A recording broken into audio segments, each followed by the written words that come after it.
के किसी सदस्य का ई संजीवनी पद्धति के माध्यम से इलाज करवाया है। वैसे तो मैं हर शनिवार को ऐसे किसी एक वर्ग से बातचीत करता हूं, लेकिन इस बार शनिवार को अपने को पता है कि सीईटी की एक बहुत बड़ी परीक्षा, ग्रुप डी की परीक्षा, जिसमें लाखों विद्यार्थियों ने भाग लिया अपने करियर को बनाने के लिए, सरकारी नौकरी प्राप्त करने के लिए। इसी कारण से उस आज के इस कार्यक्रम को यानी शनिवार की बजाय आज सोमवार करने का तय किया था। तो इससे आपको असुविधा भी हुई होगी। आशा है आप मेरी इस बात को ध्यान करके इस असुविधा को एक प्रकार से मेरी स्थिति को समझेंगे और इस ओर ध्यान नहीं देंगे।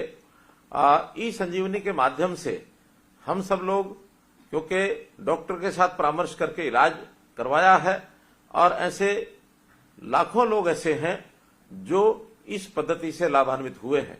विशेष तौर पर जब कोविड का ये समय आया था, तो कोविड के समय अच्छे व्यक्ति भी चाहते हुए भी अस्पताल में जाने से कई बार कठिनाई होती थी, क्योंकि उस समय किसी व्यक्ति से बात नहीं करनी, मास्क पहन के रखना है, किसी के संपर्क में नहीं आना है। तो सबको लगता था कि भले मैं अस्वस्थ हुआ हूं, लेकिन मेरा इलाज केवल फोन से बात करने के बाद ही परामर्श से हो जाना चाहिए। और उस समय बहुत बड़ा लाभ इसके कारण से, ई संजीवनी के कारण से हम लोगों ने उठाया है। हालांकि प्रधानमंत्री जी ने इस ई संजीवनी को इससे पहले नवंबर 2019 में ही लॉन्च किया था। लॉन्च करते समय तो विचार ये था कि आखिर बहुत लोग ऐसे गरीब परिवारों से हैं जो शायद किसी डॉक्टर के पास जा नहीं सकते, उनके पास समय का अभाव होता है, समय में होता भी नहीं है। कई बार कभी कभी वहां की भीड़ में लंबी लाइनें लगी होती हैं, इंतजार करना पड़ता है।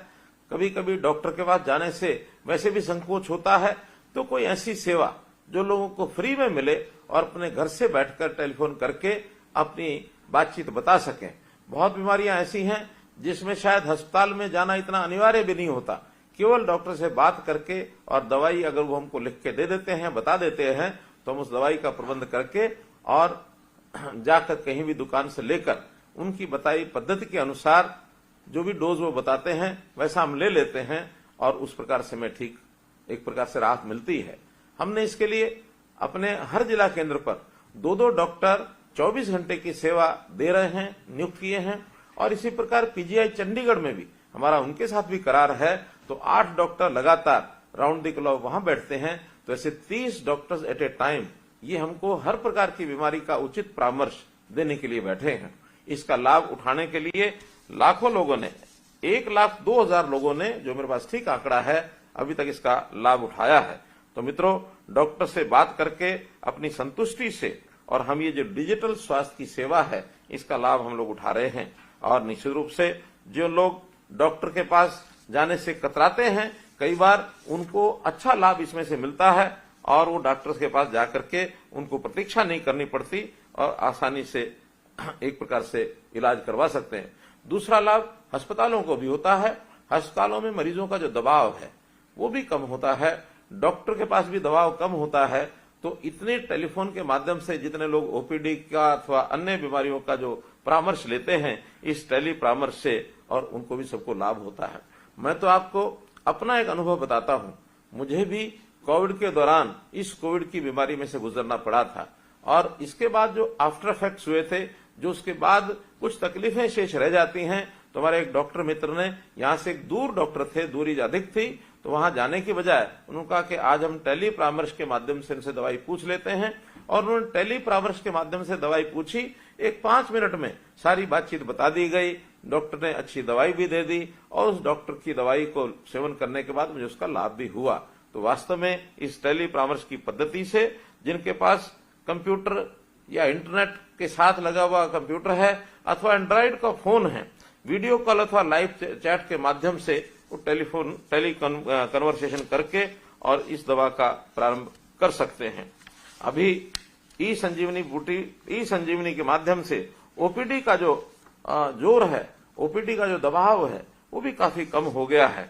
तो इस प्रकार से हम लोगों ने अपने स्पेशलिस्ट को जो बैठाया है, उन स्पेशलिस्ट की अच्छी जो दवाई हमको मिलती है, इसका लाभ सब लोगों को होता है। अभी जब ये ई संजीवनी प्रारंभ हुई थी तो उस समय 13 कॉल प्रतिदिन मात्र आती थी, और अब धीरे धीरे बढ़कर के सभी 30 डॉक्टर्स के पास 500 कॉल्स के लगभग ये आनी शुरू हो गई हैं, अर्थात 15 से 20 कॉल तक प्रतिदिन आती हैं जो इन डॉक्टर से परामर्श ले सकते हैं। इसमें पीजीआई जो हमारा चंडीगढ़ है, इस पीजीआई चंडीगढ़ और पीजीआई रोहतक, इनकी दोनों की भूमिका भी बहुत ही अधिक इस प्रकार से पाई जाती है। तो मित्रों, आप लोगों को इस जो लाभ मिला है ये आम सामान्य व्यक्ति के लिए बहुत लाभदायक है, क्योंकि कई बार गरीब व्यक्ति वो पैसा नहीं दे सकता, तो गरीब से गरीब व्यक्ति को भी उच्च कोटि की जो स्वास्थ्य सेवाएं हैं ये उनको मिलने लगी हैं। हमने वैसे स्वास्थ्य के क्षेत्र में बहुत सी और योजनाएं बनाई हैं। जहां तक डॉक्टर की उपलब्धता का विषय है, जब 2014 में हमने देखा कि हमारे यहाँ जितनी पॉपुलेशन है उसके हिसाब से डॉक्टर्स की संख्या बहुत कम है, तो उस समय मेडिकल कॉलेजेस की संख्या बढ़ाने का हमने निर्णय लिया और ये कहा था कि हर जिले में कोई ना कोई मेडिकल कॉलेज होना चाहिए। मुझे इस बात का संतोष है कि आज बहुत से मेडिकल कॉलेज नए खुल चुके हैं। जो एमबीबीएस की उस समय 700 सीटों का प्रवेश होता था, वो लगभग 1900 सीटों का प्रवेश अब होने लग गया है। और जितने मेडिकल कॉलेज अब पाइपलाइन में हैं, उस समय मात्र 6 मेडिकल कॉलेज काम कर रहे थे, आज 14 मेडिकल कॉलेजेस काम कर रहे हैं। और आने वाले समय में जितने पाइपलाइन में मेडिकल कॉलेजेस हैं, इससे 3 वर्ष 4 वर्ष के अंदर ये लगभग 25 मेडिकल कॉलेज हो जाएंगे और 3500 मेडिकल कॉलेज में एमबीबीएस की सीटें ये उपलब्ध हो जाएंगी। इसी प्रकार पीजी की सीटें भी ये बहुत बढ़ रही हैं। तो हम इन डॉक्टर्स की जो जैसी संख्या बढ़ेगी, हम गांव के दूर दराज क्षेत्रों में भी अपने डॉक्टर्स को उपलब्ध करा सकेंगे। डॉक्टर्स के साथ साथ पैरामेडिक्स, नर्सिंग, इनको भी, फिजियोथेरेपी, ऐसे कॉलेज को भी बढ़ावा दे रहे हैं ताकि इससे भी डॉक्टर्स के काम में, इलाज करने की इस पद्धति में और सुविधा हमको मिले। इसी प्रकार से हमने आयुष्मान भारत, मालूम है कि देश में प्रधानमंत्री जी ने जो आयुष्मान भारत की योजना चलाई, इसमें गरीब व्यक्ति को 5 लाख रुपए तक का मुफ्त बीमा ये सारे देश भर में लोगों को दिया गया है। हरियाणा में ऐसे 15.5 लाख परिवारों को इस बीमा का लाभ होने वाला था। हमने साथ में चिरायु योजना बनाई, जिसके कारण से ये संख्या 29 लाख परिवार इसमें कुल मिलाकर शामिल हो गए। बाद में जब ऐसा भी लोगों की डिमांड आई कि 1,80,000 रुपए वार्षिक से ऊपर 3 लाख रुपए तक के लोगों को भी इस योजना का लाभ मिले, तो हमने बहुत कम राशि, केवल 1500 रुपया वार्षिक योगदान से, और इसको ऐसे लोगों के लिए भी खोला है जो अपना रजिस्ट्रेशन करा रहे हैं। तो 8 लाख लोग, परिवार इस योजना में 1,80,000 से लेकर 3 लाख तक की जो योजना है, ऐसे 8 लाख नए परिवार इसमें जुड़ेंगे। अगर ये सब जुड़ते हैं तो लगभग 37 लाख परिवारों को ये सुविधा उपलब्ध हो जाएगी। हमारी आबादी का यानी 55% एक प्रकार से जो जनसंख्या है, इस आबादी से, इस योजना से लाभान्वित होगा। कभी कभी व्यक्ति को बीमारी का पता नहीं लगता है, बीमार होने के बाद इलाज की ओर वो उत्सुक हो जाता है। इलाज के लिए वो ओपीडी भी जाएगा, ई संजीवनी का उपयोग करेगा, अस्पताल में आवश्यकता पड़े तो इलाज कराएगा। लेकिन कभी कभी बीमारी बिल्कुल एकदम प्रारंभिक क्षणों में होती है, व्यक्ति को पता नहीं लगता है।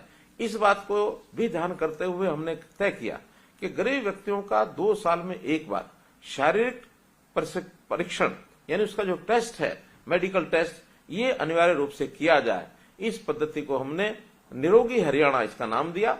और निरोगी हरियाणा के अंतर्गत आज ऐसे सब गरीब परिवारों के, उनके बच्चों के, सबके परीक्षण ये चल रहे हैं। और इसके तहत 25 प्रकार के जो मानक है, उसमें ऐसे परिवारों की स्वास्थ्य जांच ये होती है। अभी तक 32 लाख से अधिक व्यक्तियों की जांच हो चुकी है। 1,72,00,000 टेस्ट ऐसे किए जा चुके हैं। और हैरानी की बात तो ये है कि ऐसे बहुत से लोगों को कई प्रकार की ऐसी गंभीर बीमारियां जो उनको पता नहीं था, और पता लगने के बाद उनको इलाज के लिए अस्पतालों में भेजा गया, वहां उनका इलाज अच्छे प्रकार से इलाज हुआ। बहुत से लोग स्वस्थ भी हो गए हैं। जिनको इलाज की और आवश्यकता होती है उनको रेफर भी किया जाता है, अथवा उनको दवाई दे करके उस इलाज के लिए और उसको एक प्रकार से ठीक किया जाता है। हमने पूरे हरियाणा में मुख्यमंत्री मुफ्त इलाज योजना ये भी चला रखी है। और इस योजना के अंतर्गत 228 प्रकार के ऑपरेशन, 70 प्रकार के टेस्ट और 21 प्रकार की दंत चिकित्सा ये मुफ्त दी जाती है। साथ ही लगभग 500 दवाइयां ये भी मुफ्त दी जाती हैं, ताकि गरीब को अपने शरीर का स्वास्थ्य बिगड़ने पर कोई पैसा खर्च न करना पड़े। ऐसी सब योजनाओं का लाभ आम आदमी को हो रहा है। ये तो तब होता है जब हम बीमार हुए और हम स्वस्थ यानी बनने के लिए, क्योंकि हमको स्वस्थ बनना है तो अपना इलाज कराना ये अनिवार्य है। लेकिन इसके साथ साथ मैं तो एक और प्रकार की बात भी हमेशा हरियाणा के समाज को सब कहता रहा हूं कि स्वस्थ रहना, एक तो स्वस्थ होना या बनना, एक स्वस्थ रहना, इसमें दोनों में अंतर है। स्वस्थ रहने के लिए वास्तव में यदि हम बचपन से ही अपने स्वभाव को, आदतों को, खान पान को ठीक करें और जीवन में कुछ चीजें अगर हम आवश्यकता अनुसार उसको अंगीकार करें, उसको अडॉप्ट करें, तो बीमार ही नहीं होंगे। आखिर हम बीमार क्यों हों? बीमार न होने के लिए हमारा खान पान कैसा है, हमारी दिनचर्या कैसी है, इसके लिए भी हमने जगह जगह पर आयुर्वेदिक पद्धति से वेलनेस सेंटर्स, इनको कई जगह खोला है और भी जगह खोल रहे हैं।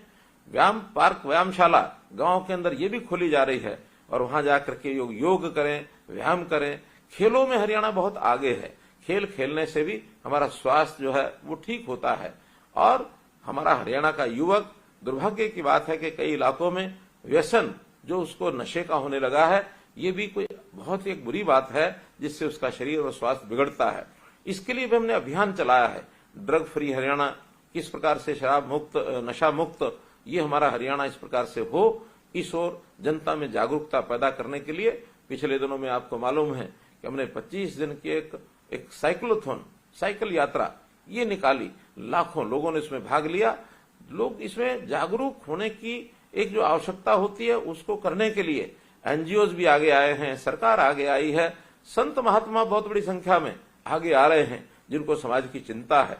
वैसे सब लोग मिल करके अपने नागरिकों का स्वास्थ्य कैसे ठीक हो, हमारा नागरिकों का स्वास्थ्य अगर ठीक रहता है तो स्वस्थ नागरिक, स्वस्थ हरियाणा, और यदि स्वस्थ हरियाणा रहता है तो हमारे बहुत से काम अपने आप आगे बढ़ जाते हैं। आखिर हमारे स्वास्थ्य पर ही निर्भर करता है कि एक व्यक्ति अपने निजी काम के लिए कितना समय लगाता है। बीमार होता है तो उसकी समय की कटौती होती है, वो स्वयं भी परेशान होता है, परिवार भी परेशान होता है। तो हमारे परिवार के लोग भी परेशान न हो, वो भी स्वस्थ भी रहें और वो एक प्रकार से चिंता मुक्त हो। तो हम सब मिल करके पहला प्रयत्न हमारा होना चाहिए कि हम कैसे शुरू से ही स्वस्थ बने रहें, बीमार न हो।